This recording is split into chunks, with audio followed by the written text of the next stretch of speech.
Have you ever played a game so much that you feel like you've run out of replay value? Some people choose to come up with additional challenges, such as beating a game as fast as possible, scoring as many points as possible, or pushing a multiplayer game to its competitive limit. Ocarina of Time has no scoring system. It's not multiplayer. It is a single-player journey through an epic world.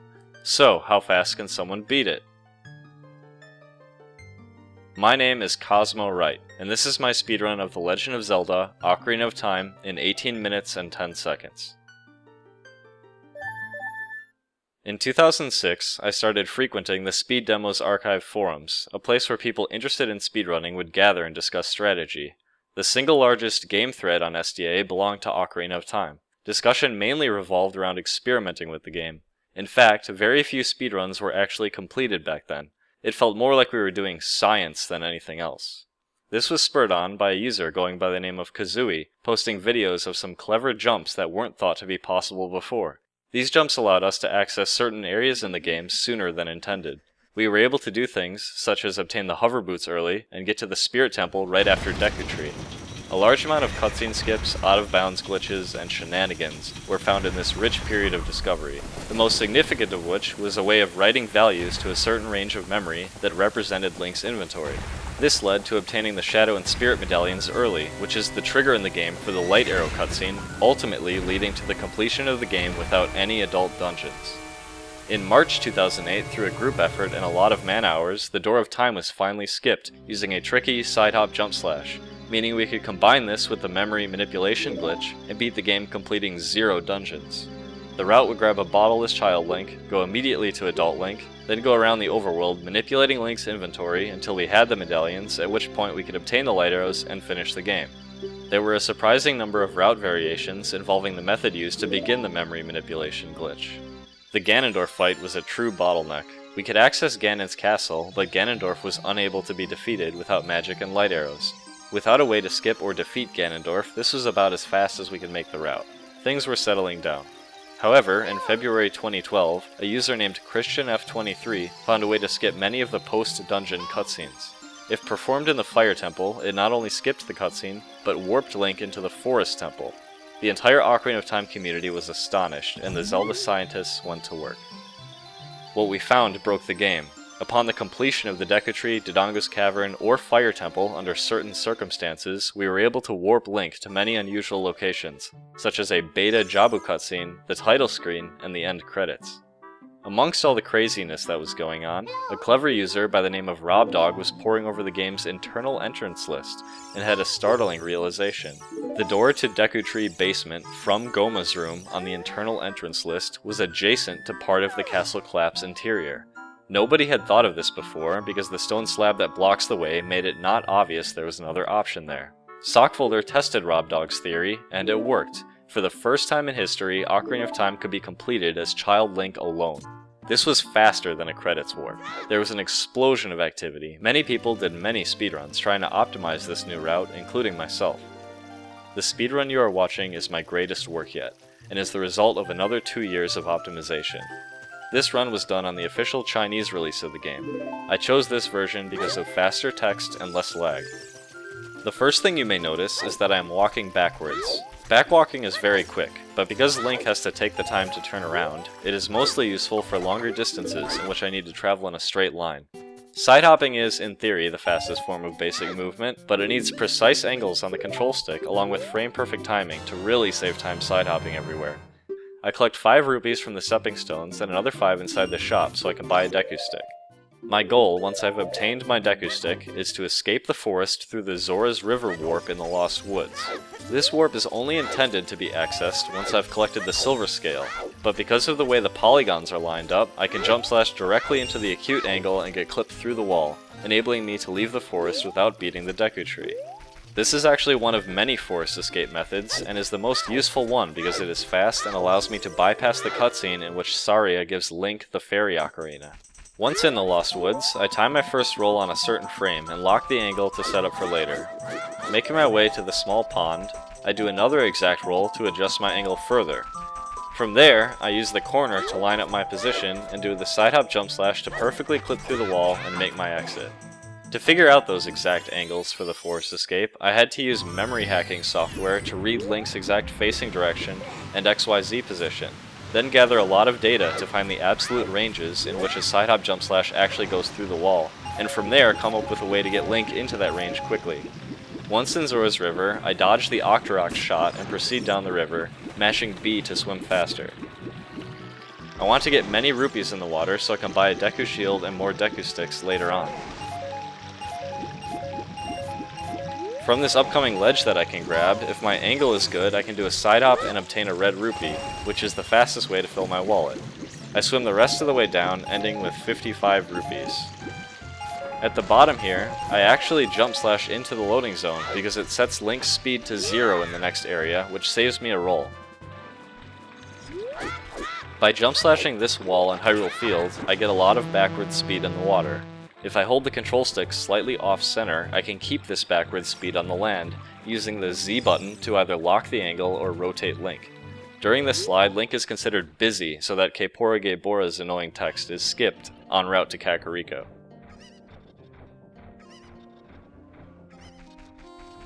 The entire purpose of leaving Kokiri Forest and heading to Kakariko is to get a bottle, as I need one later on in the speedrun. There are several bottles in Ocarina of Time, but the Kakariko bottle is the fastest, because the Lon Lon Ranch bottle requires waking up Talon at Hyrule Castle. This means obtaining the weird egg and waiting a full day-night cycle. This is too out of the way. Another option would be the Lake Hylia bottle, however that has its own set of issues. That bottle seemingly cannot be collected unless Link is in the diving animation, which means the silver or golden scale is necessary. Finally, even if I do get that bottle, it must be emptied first by watching King Zora slowly scoot over. The Big Po bottle is of course not an option. This means the Kakariko bottle is by far the best choice. To obtain this bottle, I need to collect every Cucco and bring them to the pen. All the Cuccos start in the same position, but their normal behavior is governed by the game's internal random number generator, which cannot be manipulated in a real-time speedrun. Essentially, I need good luck at this section in order to save time, and executing optimal gameplay here is very difficult due to the wide variety of situations I find myself in. Cuccos also have certain behavior that is not governed by the RNG, but rather is based on Link's position. Once a Cucco is thrown, it will jump in place for a while, and then start running in a line away from Link. In this way, I have some control over the Cuccos, and I can try to move in ways that gather them more effectively. One interesting part of Cucco collecting is that I have limited movement options when I'm holding a Cucco. Carrying one prevents me from rolling or side hopping, though backwalking is still possible. This makes backwalking across slightly shorter distances worth the time it takes to turn around. During this last part here, all the Cuccos end up right in my arms, and I'm quickly able to get them in the pen and collect my bottle.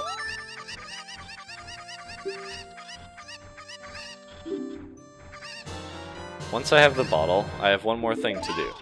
I need to go pick up a stray rock and collect the bugs found under it. The bugs will be useful for a bug later on.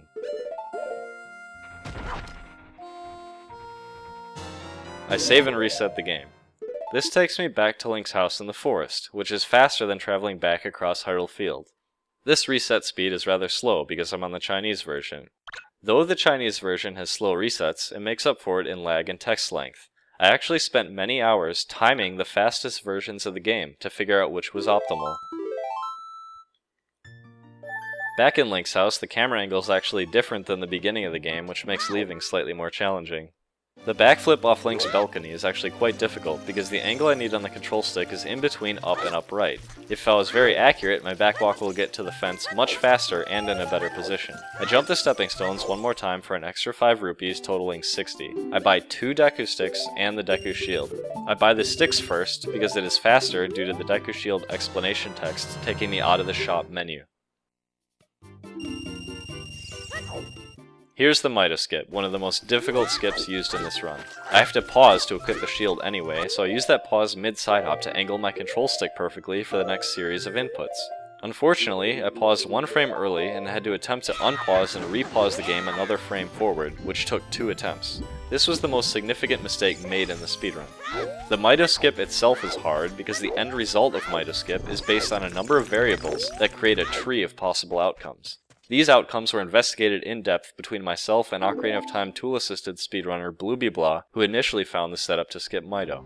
The Mito skip is also notable because after Bloob discovered it could be done without a final jump slash, this meant it was possible to do without the Kokiri sword. Graviton did a rough timing of the two routes, which had a good promise that we were on track for another breakthrough. Sure enough, after I investigated this with several video comparisons, it was proven to be faster by a significant amount of time, close to 9 seconds, plus the extra 5 for skipping Mito.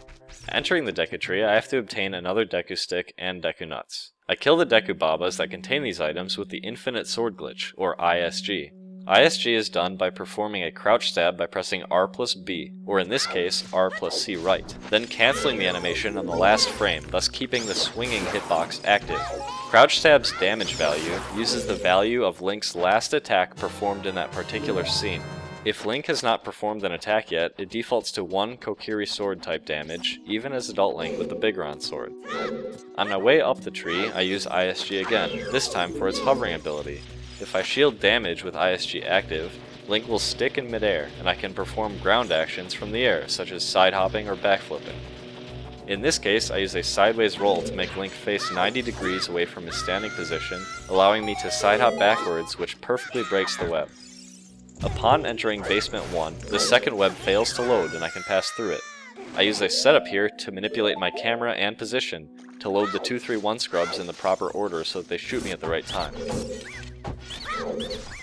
I get close to the final scrub so that when he begins hopping away, he doesn't have to hop too long until he's off camera and the game signals it's okay for the cutscene to end.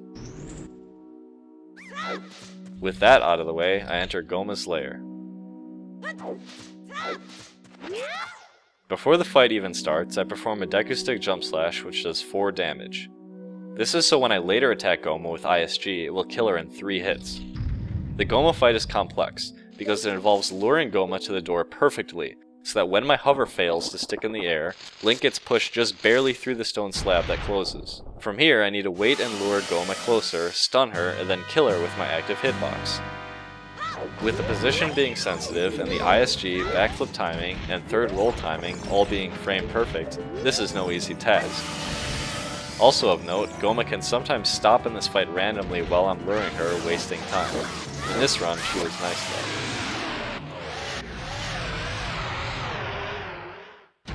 With Goma dead, the insanity is really about to start. From Goma's room, I can perform the legendary Wrong Warp. This is the glitch that took over 13 years to discover, and it still astounds me that it's even possible. I need to exit the room and re-enter it so that when it reloads, the stone slab isn't blocking my way anymore. This is important because I need a clear path to the door. I drop the bugs and re-catch them, so that the bottle turns blue in Link's hand. This will let me do a glitch called Ocarina Items, in which I play a fake ocarina using my Deku Stick. I perform ocarina items on the same frame that I touch the blue warp, which allows me to regain control of Link, while the warp tries to carry Link away. During this, an invisible timer in the game is ticking up each frame to 101, at which point it will add the cutscene offset to the next area to load. If I open the door in this exact frame, voila! The game loads the Deku Tree Basement on the same frame that it adds this cutscene offset. As Deku Tree Basement has no cutscene, the game ends up transporting me to Ganon's Tower Collapse interior instead of the Kokiri Emerald cutscene. This bypasses the Ganondorf fight and allows Child Link access to the endgame. At this point in the run, I had to calm myself down because it was the fastest I had ever been up to this point. However, I knew the run could easily end here because of the upcoming Void Warp. The Void Warp is one of the most insane things I've ever seen in a video game.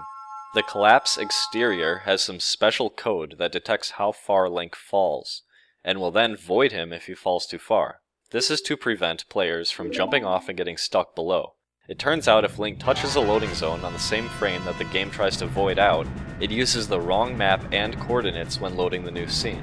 It is possible to achieve this by rolling into a randomly generated rock with precise timing to gain full speed, and with this speed, combined with a very precise angle, I can clip through a corner and fall the exact distance to trigger a Void Warp.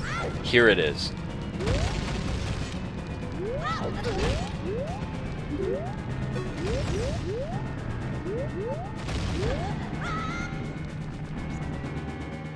That sequence right there is probably the most clutch thing I've ever done in a video game. I end up out of bounds on the interior of the collapse, allowing me to jump slash into an unloaded room that contains a loading zone which takes me to the end of the tower collapse sequence, saving 2 minutes. At this point I shouted expletives and it felt like my entire body was shaking. The final hallway is actually very tense, because if I move incorrectly, I might touch a burning rock on the ground, which would not only burn my shield, but also crash the game. Being perfectly in front of Zelda when she opens the door makes her push Link into the loading zone after she opens it, saving more time. Icing on the cake at this point.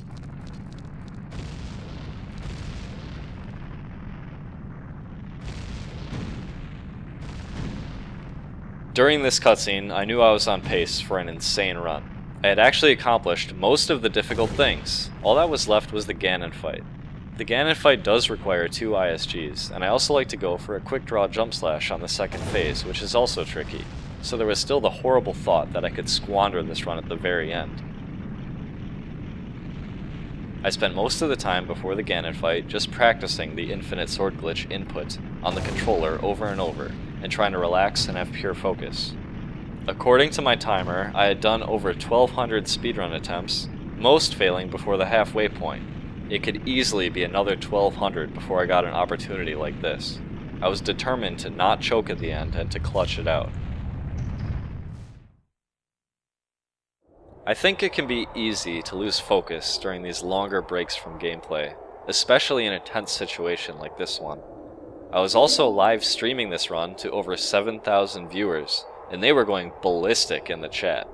I actually minimized the chat at this point so I wouldn't see it move out of the corner of my eye, which I thought could be a fatal distraction.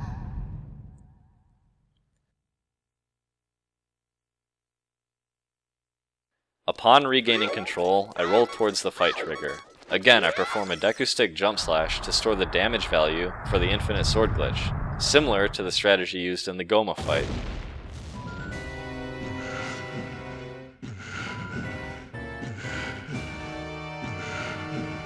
Being very nervous, I repeatedly practiced the input during the cutscene.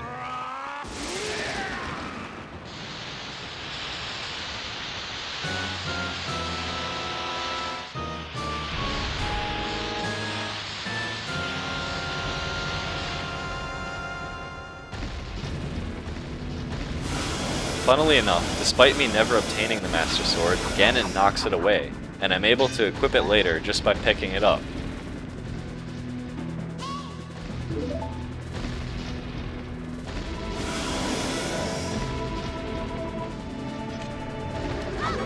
As the fight starts, I immediately perform ISG and get some quick hits on Ganon's tail, with each hit doing 4 damage, and this first phase only requiring 10 damage to be over. Ganon is quickly disabled in 3 hits. Now I can go grab the Master Sword. At this point, the next thing I have to worry about is the quick draw jump slash, which is a way of jump slashing out of the initial sword pull animation. It requires good timing to work. I'm able to pull it off and immediately go for my second infinite sword glitch and swap over to the Deku Stick so that I can attack his tail more rapidly. Sometimes Ganon can rotate or the camera can be in a bad position, which can make this part more difficult. It went fine this time though. With the final stun cutscene, I refused to celebrate early, still keeping focus on delivering an accurate final blow.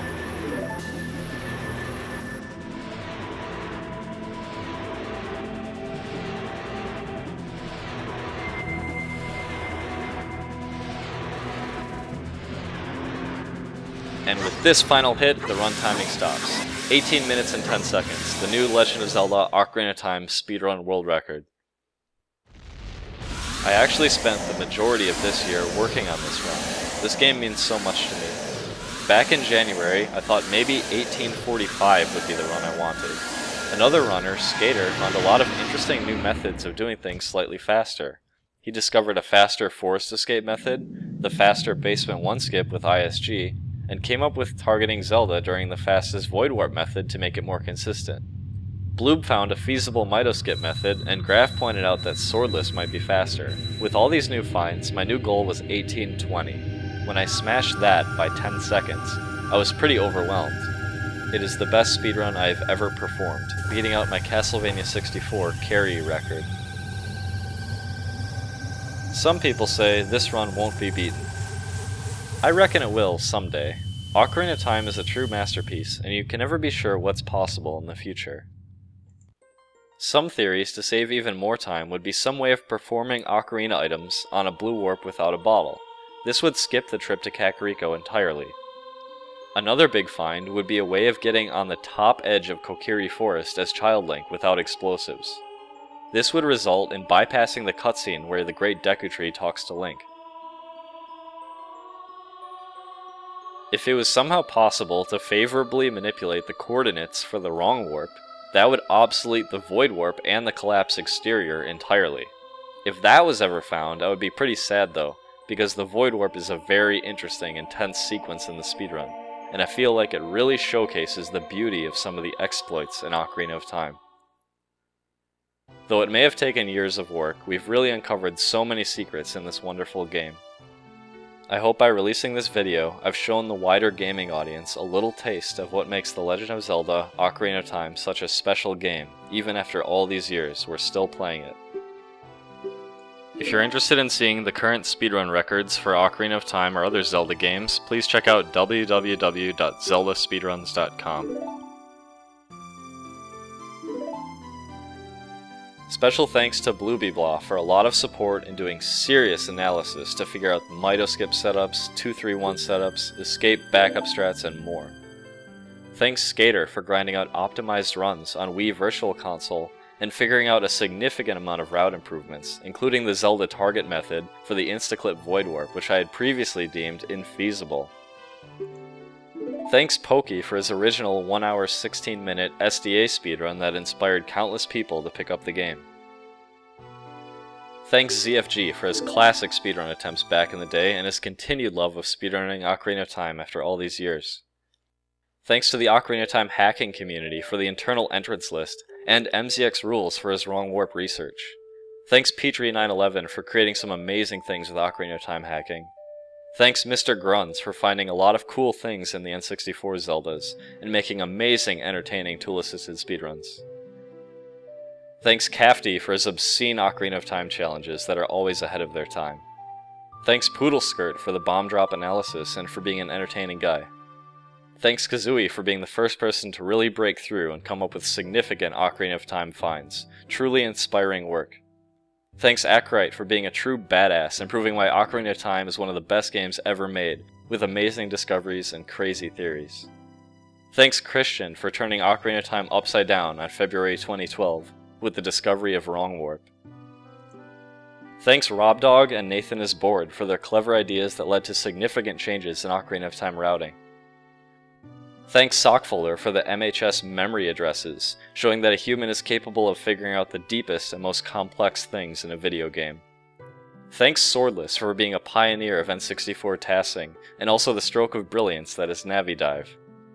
Thanks Runner Guy for keeping Ocarina of Time fun after all these years, and for winning the Awesome Games Done Quick 2011 Any% race. Thanks Alec Kermit for introducing the Chinese version to the Ocarina of Time speedrun community, and for racing with me in the AGDQ 2011 Any% race. Thanks Giano for spending months making an Ocarina of Time hack with me, figuring out a lot of how the game works internally, and being one of the first people to create and practice setups for all these difficult glitches. Thanks Gombil and the Bingo crew for working hard to keep Ocarina of Time Bingo one of the best and most interesting Ocarina of Time experiences. Thanks Mijitsu aka for the ridiculous trick bounties, and SSBM Pro HRC for winning $200 for the Ganon's Castle early. Hilarious stuff. Thanks Maltov for tirelessly routing Ocarina of Time, for Honey Dungeons, and for some pretty hilarious stream highlights. Thanks SVA for being a 3D Zelda god and being one of the most creative Ocarina of Time players of all time. Thanks Chain for inspiring us all to improve our 231 scrubs. Thanks Pydoix for really trying to push Ocarina of Time and promoting the attitude that we can always improve our runs. Thanks the Macaron for fighting with Pydoix to push Any% lower. Thanks Okiyama for showing how to jump over a fence without Goron Mask or damage boosting, or whatever. Thanks Glitches and Stuff for years of Ocarina of Time and Majora's Mask research, figuring out countless amazing things. Thanks Max for creating the ZSR leaderboards, maintaining the site, and being a really legit guy. Thanks Graviton for the epiphany that skipping the Kokiri sword could be faster with the new jump/less Mitoskip. Spider Waffle is rolling in his grave now. Thanks Sendamos for making amazing vlogs. Thanks to my girlfriend Adrian for continuous support during this relentless grind. Thanks to the Stunfest staff for flying me to France to play Ocarina of Time. We'll never forget it.